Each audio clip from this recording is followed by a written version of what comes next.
শুভ সকাল বন্ধুরা, তোমরা কেমন আছো? নিশ্চয়ই তোমরা ভালোই আছো।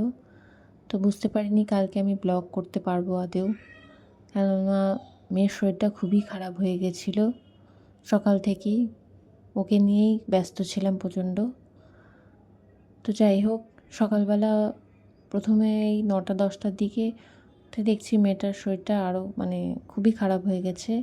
তখন সানডে কোনো ডাক্তারই বসেন না আশেপাশে। তো যাই হোক, পাশে না ভাগীরথী নেউটিয়া ছিল, সেখানে যে ডক্টর পেয়েছি ওনাকেই দেখিয়েছি।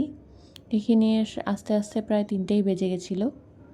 তারপরে 3টের সময় এসে মেয়েকে আগে খাওয়াবো না কাজ করব তো বুঝতে পারছিলাম না।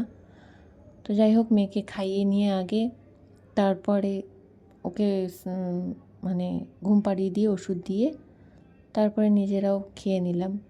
তো জানো তো বন্ধুরা, এখন মনে হচ্ছে যে বাড়িতে বড়রা থাকা খুব দরকার।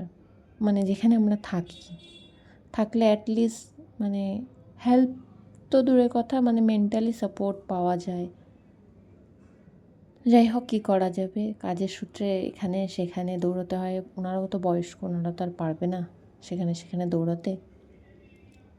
তো যাই হোক, দুপুরের তো সবই আয়োজন করেছিলাম লাঞ্চের জন্য, কিন্তু এগুলো কিছুই করতে পারিনি। দুপুরবেলা সবই রেখে দিতে হয়েছিল। তো কাল বানানোর ইচ্ছা ছিল তো চিকেন আর ফ্রাইড রাইস। তো সব কিছু কেটে কুটে রেখেই দেখছি মেয়ের শরীরটা ভালো না, তাই তো ভাবলাম ওগুলো রাতেই করতে হবে এখন। তো কাল বানিয়েছিলাম ধনেপাতা দিয়ে চিকেন। তোমরা কখনো বানিয়ে দেখো, ভালোই লাগবে খেতে।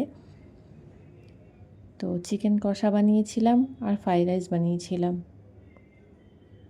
তো ব্যাস বন্ধুরা, তোমরা ভালো থেকো, সুস্থ থেকো সবাই। টাটা। আবার নতুন ব্লগ নিয়ে আসবো তোমাদের কাছে।